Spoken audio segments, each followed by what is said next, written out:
About 2 years ago, I started to be kind of confused. My idea of reality was kind of off.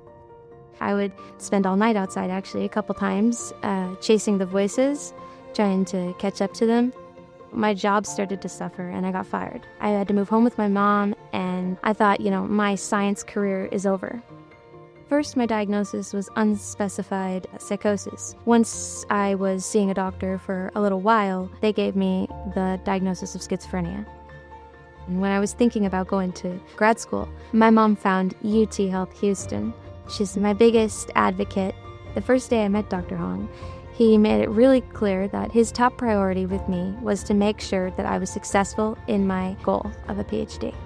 I'm working on my PhD in oceanography, and once I met Dr. Warner, we clicked, right away. She also helped me with past trauma, and altogether helped me live a better life. It's hard to trust, and when you meet a doctor who you can tell really knows what they're talking about, that helps a lot in my ability to want to work with them and trust them. I knew I was doing better when I got my first 4.0. It makes me feel like I'm not only achieving a PhD, but I'm also paving a way for other people to see that they can set these higher goals even with psychosis or other mental health issues.